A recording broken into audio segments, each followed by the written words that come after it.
Dios les bendiga a todos, hermanos. Juan capítulo 15, versículos del 1 al 6. Dice: yo soy la vid verdadera y mi Padre es el labrador. Todo pámpano que en mí no lleva fruto lo quitará, y todo aquel que lleva fruto lo limpiará para que lleve más fruto. Ya vosotros estáis limpios por la palabra que os he hablado. Permaneced en mí y yo en vosotros, como el pámpano no puede llevar fruto por sí mismo si no permanece en la vid. Así tampoco vosotros si no permanecéis en mí. Yo soy la vid, vosotros los pámpanos. El que permanece en mí y yo en él, este lleva mucho fruto, porque separados de mí nada podéis hacer. El que en mí no permanece será echado fuera como pámpano y se secará, y lo recogen y lo echan en el fuego y arden. Este es un capítulo que nos habla de los planes, de los propósitos que Dios tuvo desde el inicio de la creación. Cuando hablamos de frutos y cuando hablamos de caminar con Dios, hay algo que es ideal y la realidad es otra. Fíjese lo que le estoy diciendo. Es ideal que nosotros como creyentes tengamos actitudes y comportamientos. El creyente no debe, ¿qué dicen? Enojarse. No le han dicho: tú eres hermano, ¿por qué te enojas? El creyente debe tener dominio propio. Una cosa es lo que debe ser y otra cosa es lo que es en realidad. Y la vida en Cristo así es también, hermanos. Una cosa es lo que debe ser y otra cosa es la realidad. Y cuando estamos aquí nos vemos muchas realidades. Y cuando usted sale de aquí y empieza en la semana, pues también ve muchas realidades. Amén. Lo cierto es que Dios ha determinado, desde que Dios hizo al hombre, Él estaba planeando que el hombre disfrutara de una vida muy plena.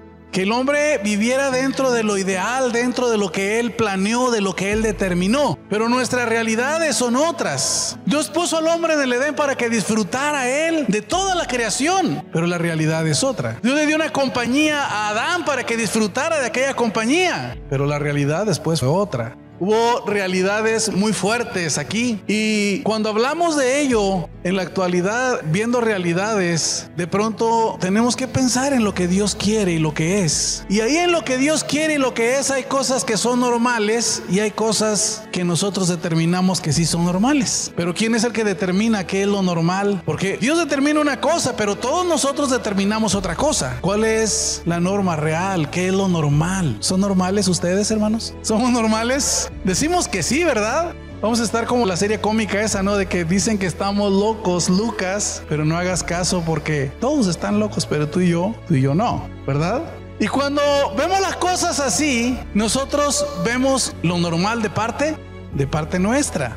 Pero cuando hablamos de lo que es normal, conforme a Dios, conforme a su palabra, empezamos a ver que de alguna manera todos nos vamos a ubicar de acuerdo a conveniencias. Y cuando uno consulta, hermanos, o que uno empieza a leer, los psicólogos dicen que somos así porque somos producto de un resultado, que fuimos reprimidos, que porque le echan la culpa a los papás, ¿verdad? No, es que los papás hicieron esto, es que la cultura hizo esto contigo, es que la sociedad hizo esto contigo, es que los tiempos te tocó vivir esto. Y los sociólogos dicen: no, si la riqueza estuviera todo repartido, no seríamos como somos. La igualdad existiera, porque ustedes a veces dicen por ahí, quién sabe cómo son, no los entiendo. Y no seríamos de esa manera, hermanos. Y siempre hay un porqué de nuestras acciones y de nuestras actitudes, pero la realidad, ¿qué planeó Dios desde un principio? ¿En qué estaba pensando Dios cuando hizo al hombre? O sea, le da un destino al hombre, pero el hombre se desvía del destino. Lo que Dios planeó, lo que Dios determinó, se va por otro lado. Y nuestras realidades que vivimos, pues también son otras. Realidades tan crudas que nos toca en ocasiones, ¿verdad?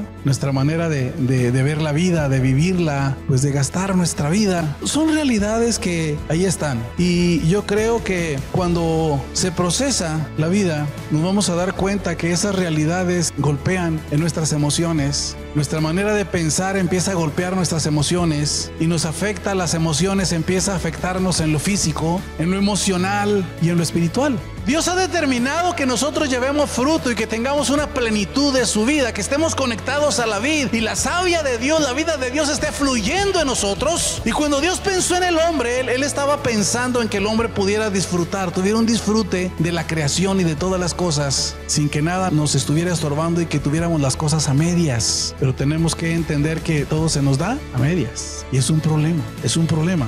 Dios planeó, tuvo un propósito. Dice aquí en el versículo 16, Dios nos dice: yo los escogí a ustedes. ¿Para qué nos escogió? Para que vayamos, para que llevemos fruto y nuestro fruto permanezca. Sé que cuando Dios pensó en nosotros, pensó en un fruto permanente. Dios pensó en un beneficio, Dios pensó en una plenitud, Dios pensó en que nosotros pudiéramos estar bien con nosotros mismos y poder hacerle un bien a los que están alrededor de nosotros. Pero no siempre es así, hermanos. Nuestras realidades es que ni nosotros nos hacemos bien, ¿o sí? No nos cargamos de tantas cosas que hasta nos enfermamos. Cuando hay desajustes, hay maneras de enfrentar los desajustes o las desigualdades. Usted tiene una situación en la vida, ya sea que la vida se la dé, usted la recibe, o tiene una situación con alguien en la vida también. Y una de las maneras en que empezamos nosotros a asimilar aquello es, primero, lo procesamos en nuestra manera de pensar, pero luego aquello nos lleva a una manera emocional. Y empezamos a vernos afectados en nuestras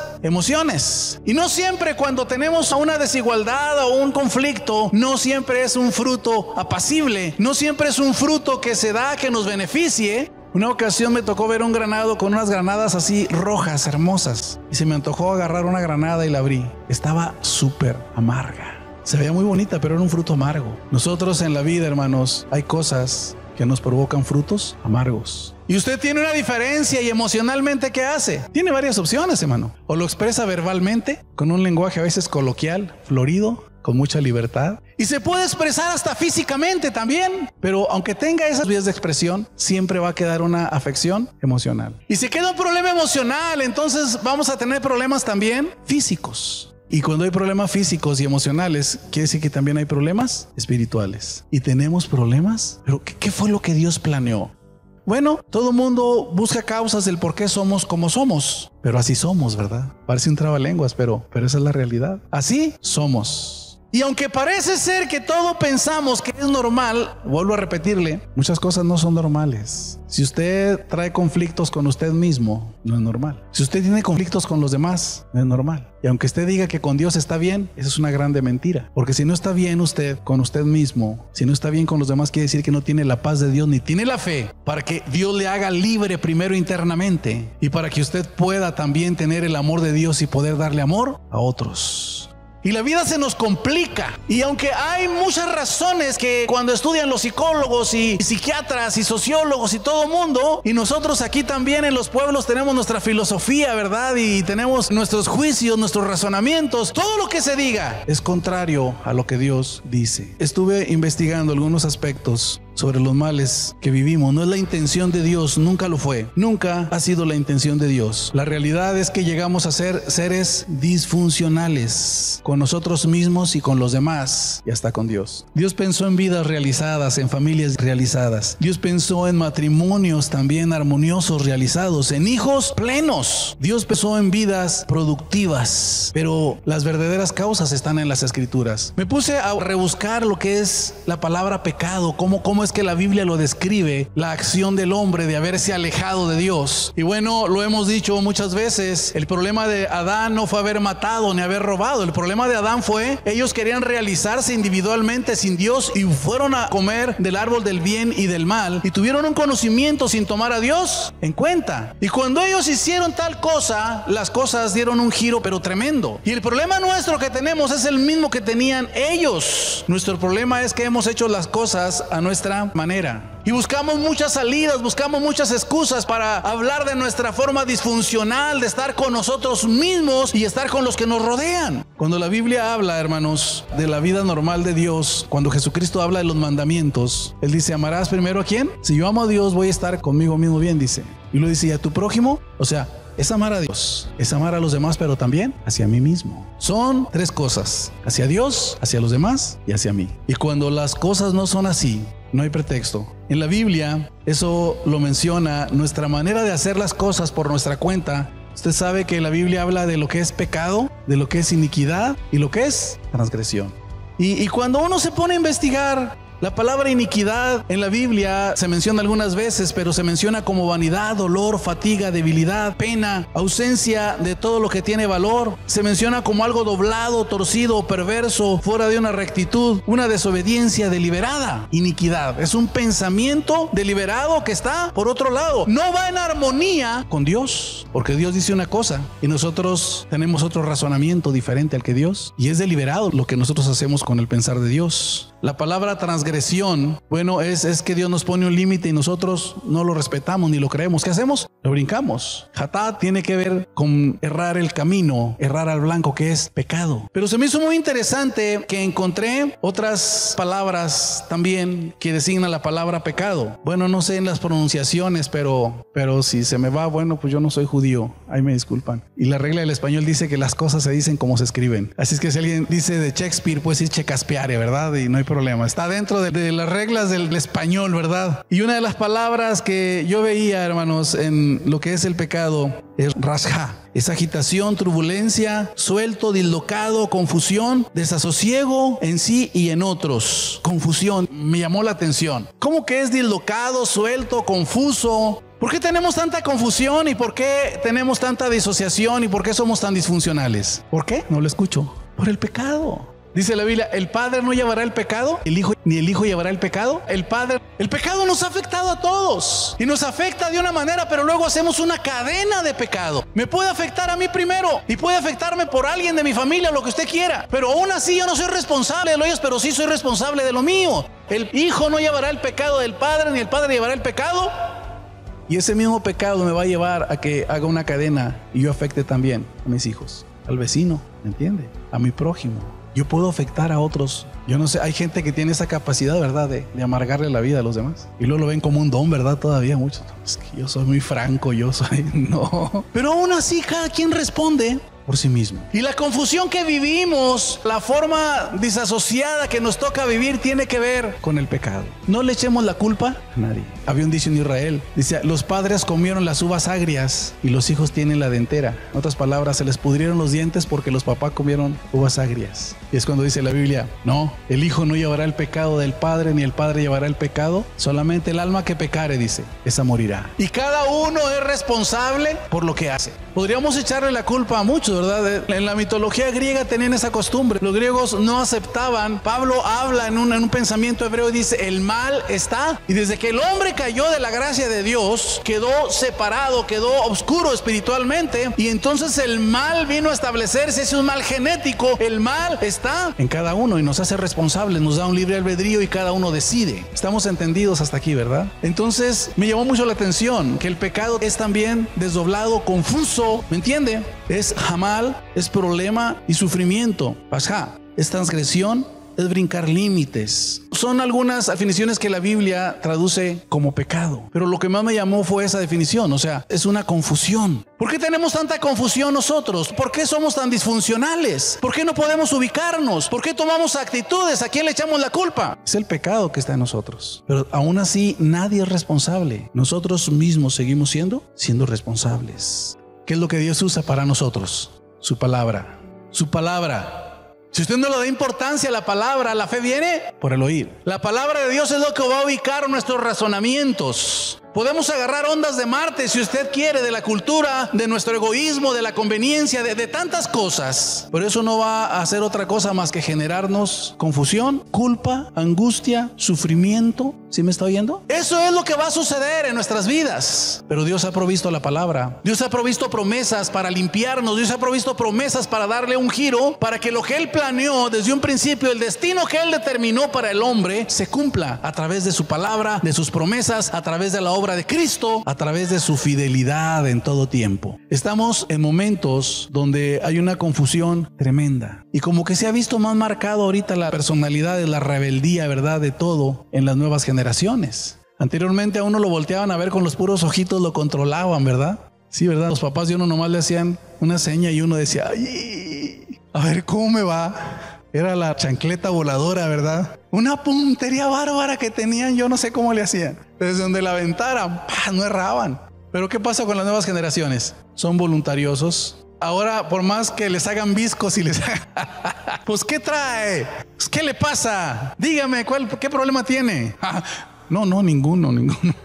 Es otro tiempo, ¿verdad? No cabe duda. Les decía hace un momento, los griegos siempre le echaban la culpa a otros. De todo lo que hacían, los que tenían la culpa eran los dioses del Olimpo. ¿A quién se la vamos a echar a nosotros? El Padre no llevará el pecado del Hijo, ni el Hijo llevará el pecado.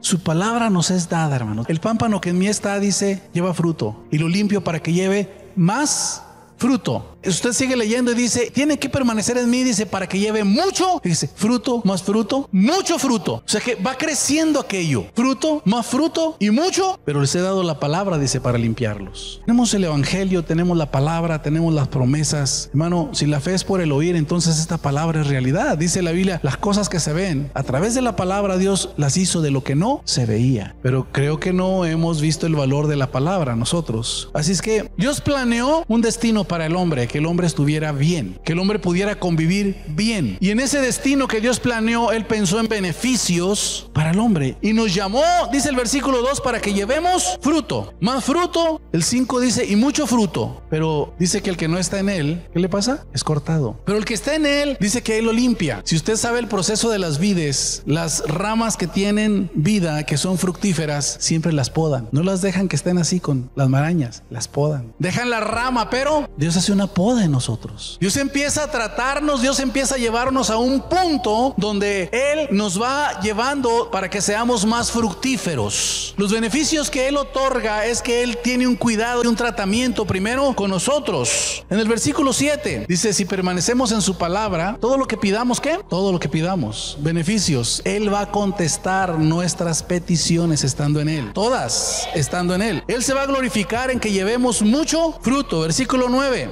nos da su amor y nos permite permanecer en Él, en su amor. Versículo 10, en su amor podemos guardar su palabra y obedecerle, podemos amarlo, agradarlo, podemos permanecer en o sea, nos da esa capacidad de poder hacerlo. Versículo 11, nos da su gozo y lo cumple, que sea completo, que sea cumplido en nosotros. Versículo 12, su amor nos permite amar a otros. Si permanecen en mi amor, amén. Su amor nos permite amar a otros. Este es mi mandamiento, que se améis unos a otros como yo os he amado. Pero dice, si permaneciereis en mi amor, me van a obedecer. Y ahí hay un mandamiento, podemos obedecerlo. Sus mandamientos en su amor no son difíciles. Su amor nos permite amar a otros. 13, su amor nos permite servir a otros. Pero usted va a decir, ¿cómo? Dice que no hay mayor amor que uno ponga su vida. Y nada más razone esto: si usted no puede servir a otros, que es más sencillo, ¿pondrá su vida por otros? No, ¿verdad? Eso no es cierto. Entonces, si estamos dispuestos a amarlo, a poner nuestra vida, nos da la capacidad de servir y hacer algo bueno por los demás. Versículo 14, nos hace sus amigos, pero nos pide que hagamos lo que Él nos manda. Mi pregunta es, ¿lo hacemos? Versículo 15, dice que Él a sus amigos les enseña, les da a conocer todas las cosas. Versículo 16, Él nos elige, toma la iniciativa para ir, para llevar fruto. ¿Y qué es ese fruto? Pero vamos a ver la realidad. ¿Cuál es nuestra realidad? Todos esos son beneficios de los frutos, pero ¿cuál es nuestra realidad? Cuando Adán y Eva estaban en el jardín del Edén, ¿cuál fue el problema? ¿Era malo que ellos quisieran ser como Dios, quisieran realizarse? Era malo. Dios les dijo que no comieran, porque el día que comen, ¿qué le dijeron? Van a ser, y Él no quiere que sean como Él. Y empezó a trabajar aquello, empezó a trabajar. El pecado siempre, hermanos, va a traer en nosotros desgracia, va a traer angustia, va a traer temores, va a traer desajustes, ¿me entiende? Pero ¿cómo es que opera todo ello en nosotros? Dios nos da beneficios, pero ¿por qué no gozamos de los beneficios? Déjeme decirle lo siguiente: todo empieza con necesidades no satisfechas, ¿cierto? Usted lea la Biblia. Cualquier incidente donde se hicieron cosas contrarias a la palabra de Dios, ¿cómo empezó? Con necesidades no satisfechas. Y el problema es que cuando hay necesidades y no son satisfechas, empezamos a generar hábitos para satisfacerlas fuera de la palabra. O sea que todo empieza con un buen fin, con que Dios te ha dicho, no hombre, come para que seas como Dios, ¿verdad? Vea la vida de cualquier personaje bíblico.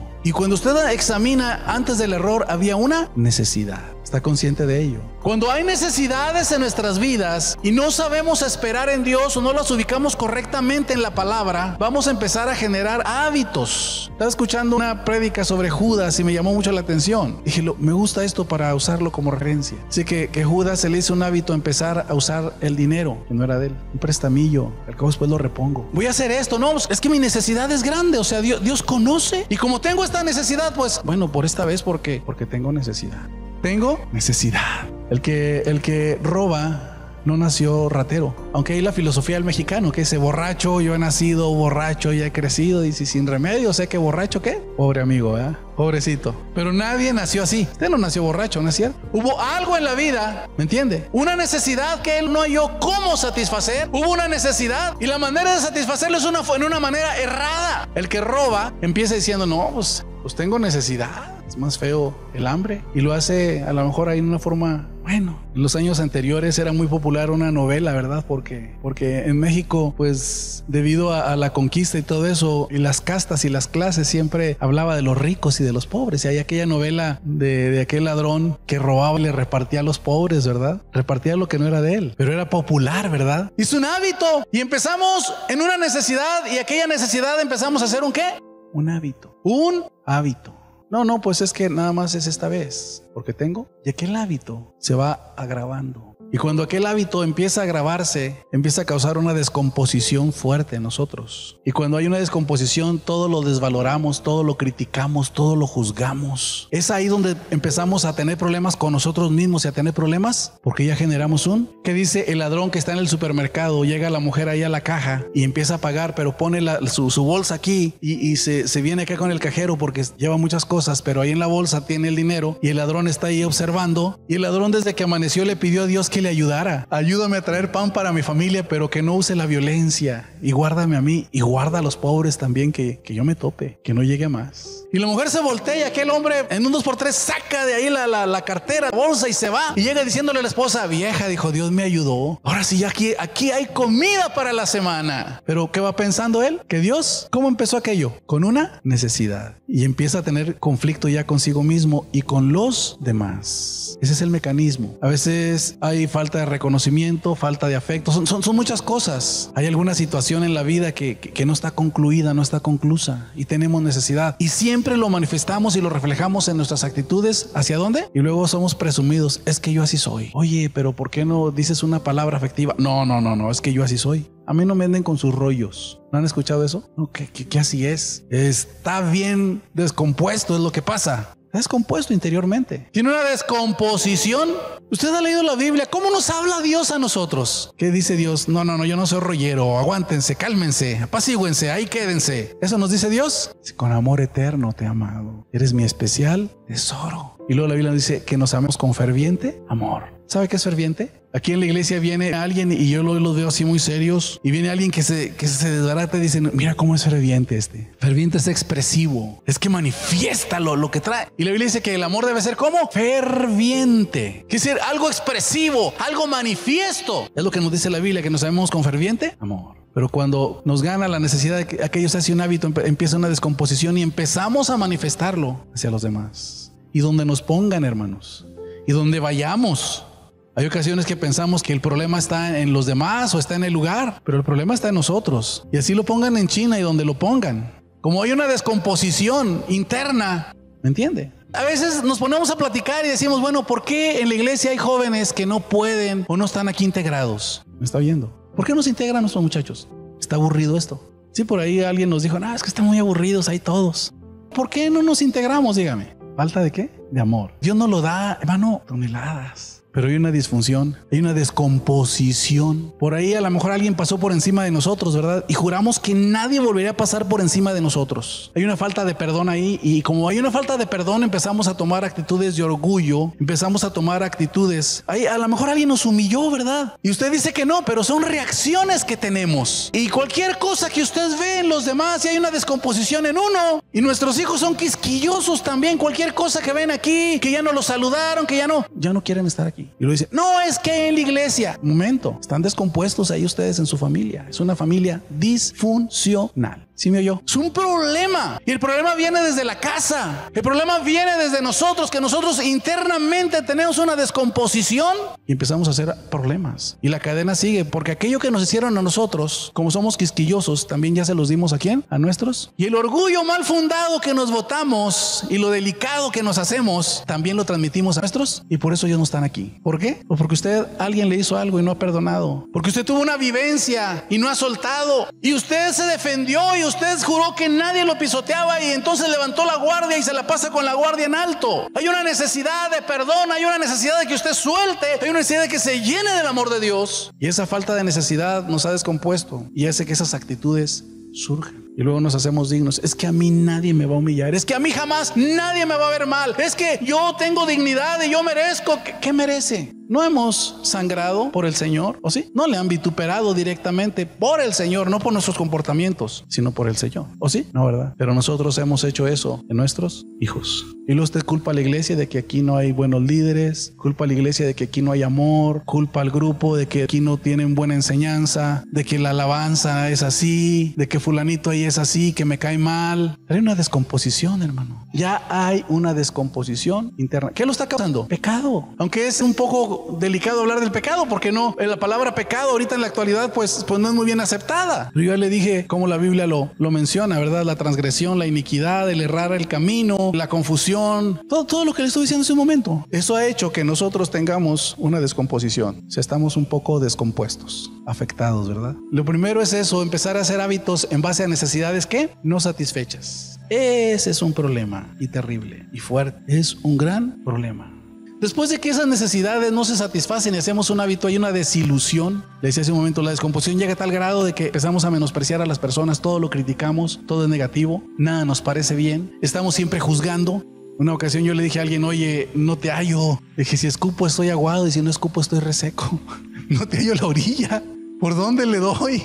Hay una descomposición. Todo es la segunda etapa degradativa es eso. Hay una descomposición tan tremenda que todo lo criticamos, todo es negativo, todo lo vemos mal, nada nos parece bien, ya está descompuesto aquello. Todo lo descalificamos, hay una crítica siempre, todo lo cuestionamos, se hace una costumbre. Se hace una... Usted examine cómo habla. Dice la Biblia, tal es su pensamiento de su corazón. ¿El abundancia del corazón qué? ¿Cómo hablamos? Dice la Biblia, si alguno hable conforme a la palabra. Y Santiago dice, de una fuente no pueden brotar dos tipos de aguas. ¿Cuántos tienen el don de lenguas? ¿Sí saben cuál es el otro don de lenguas? El chisme. Ese es el otro don de lenguas, ¿verdad? ¡Y le gusta! Francamente, yo me asombro, hermanos. Cuando me habla gente de Estados Unidos y me dice, hermano, ¿usted no sabe? No sé. No le creemos, pero si está ahí, pues no sé. Yo no sé si la CIA esté aquí en México, ¿verdad? Porque todo lo que aquí pasa, lo saben primero los de allá que nosotros. Y pues como tienen avidez de saber cómo está aquí el rancho y cómo están las familias y todo, pues hermano, como que el chisme se acomoda, ¿verdad? Y todos saben a quién se robaron, quién se casó, saben. Bueno, todos saben.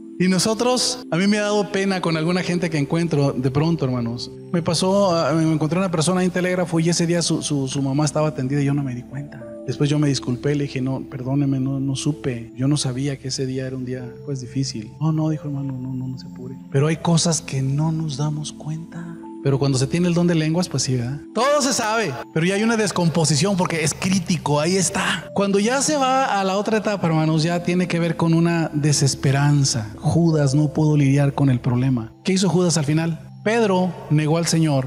La falta de Pedro dice que en el contexto judío era más penada porque Pedro negó al Señor. Pero Pedro se arrepintió, lloró amargamente, pero sí pudo lidiar con el problema y no cayó en desesperanza, se arrepintió, dice la Escritura. Así es que ya lo último de la degradación es la desesperanza. Mucha gente está desertando. Hay gente que empieza bien en el Señor y de repente, ¿qué les animó? Es que el pastor, es que los hermanos, es que puro trabajo ahí, no hombre. Y ya de que te metes y y tienes que dar. No hombre, yo no dejaré. Pues qué bueno que a nadie le pedimos nada, ¿verdad? Que todo es voluntario. El que lee la palabra sabe que dad y se os dará. Pero si no lo cree y está descompuesto, mejor ni de nada. Porque descompone si da. Sí, porque empieza al rato a murmurar y a hablar y a decir que esto, que di, que nomás yo y que por qué yo y que tanto y que por qué lo hicieron así.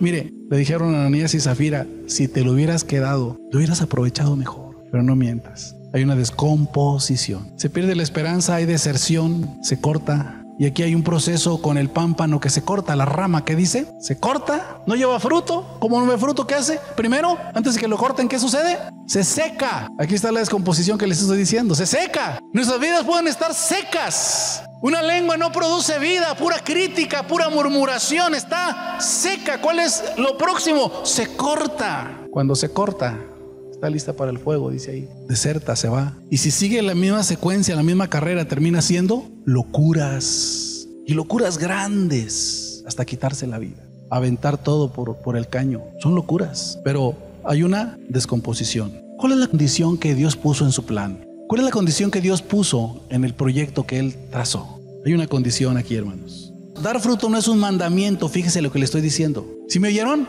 Dar fruto no es un mandamiento aquí en este pasaje. El mandamiento es estar en Él. Nosotros nos clavamos en el fruto, pero Quite los ojos del fruto, ponga los ojos en estar en Él, porque dice, el que está en mí lleva fruto. Y nosotros pensamos más en el fruto que estar en Él. Por eso andamos cerrando, andamos por otro lado, hermano, porque pensamos más en el fruto. Hay que portarnos bien, hay que hacer esto, En Isaías 42, Isaías habla, 42:1, él habla del siervo en el cual el Padre se complace. Dice, este es mi siervo, yo lo voy a sustentar. Y habla del deleite. Y cuando Cristo se bautiza, hay una voz que dice, este es mi Hijo amado en el cual tengo complacencia, deleite, contentamiento. ¿En quién se complace el Padre? Nomás en el Hijo, hermano.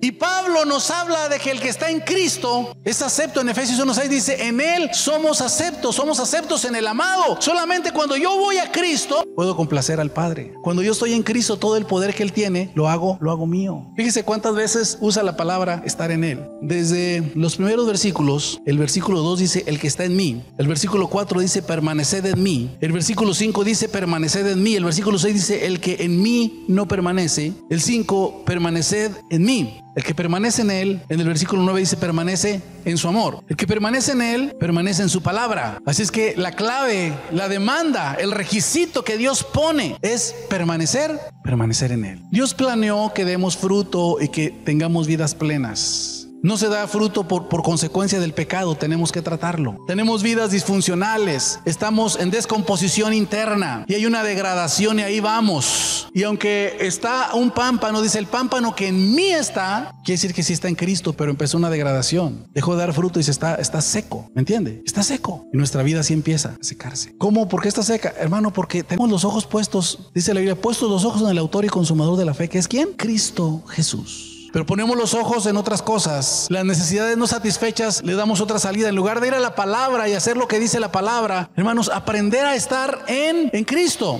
Solamente somos aceptos en el amado. En Juan capítulo 17, versículo 10 al 26, él dice al Padre, dice, todo lo tuyo es mío y lo mío es tuyo. Y estos que tú me diste, dice, yo me he glorificado en ellos, porque el amor con que me has amado está en ellos y yo en ellos. Juan 17, versículo 10 y versículo 26. Hay otro versículo que está acá en Primera de Juan que quiero leerle. El primer versículo está aquí en Primera de Juan 2:5. Cristo dijo, el Padre y yo somos uno. Y Él pide también que seamos uno con Él, que estemos en Él. Y cuando estamos en Él, tenemos que mostrar las evidencias de que estamos en Él. Una fe fija que nos lleve al reposo de Dios en todo tiempo, que tengamos que lidiar contra la incredulidad. Dice que aquellos por la incredulidad de su corazón no entraron al reposo de Dios. Y salirse del reposo de Dios implica en nuestras vidas que nos privamos de las bendiciones. Estar en Él es saber que tengo su aceptación, saber que le puedo deleitar en Cristo, que está conmigo en las altas y en las bajas. Pero ¿cómo me doy cuenta si estoy ejerciendo las evidencias? 2 Corintios 5:17 dice, de modo que si alguno está en Cristo, ¿qué es? No soy perfecto, hermanos, pero estoy empujando por una renovación continua. Estoy empujando por ser cada vez, parecerme más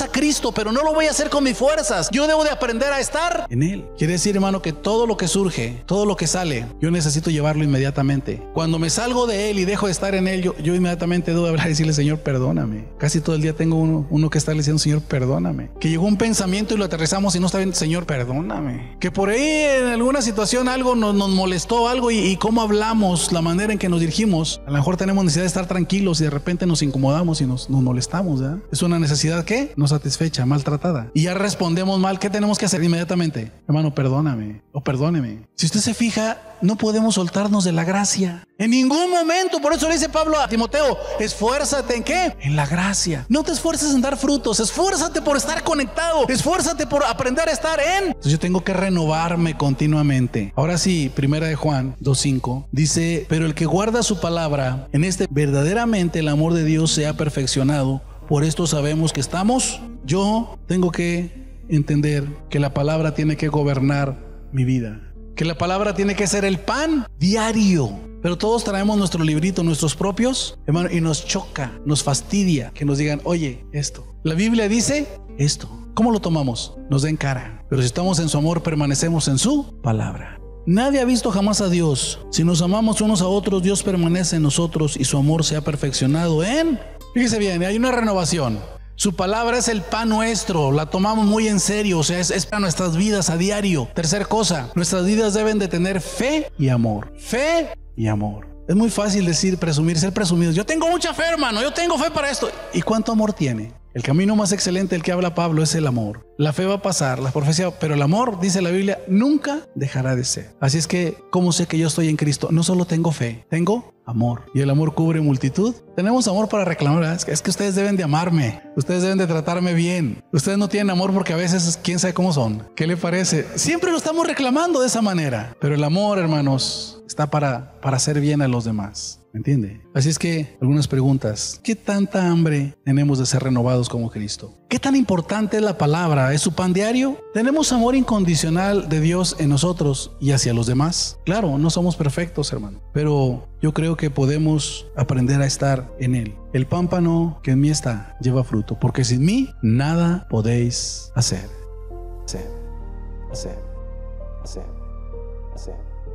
Si quieres saber más de lo que estoy hablando, te invito a que entres al canal de YouTube Impacto por Edyoa, donde encontrarás alimento para el espíritu y el alma que sin duda podrá cambiar tu manera de pensar para así cambiar tu manera de vivir. Ánimo y excelentes tiempos.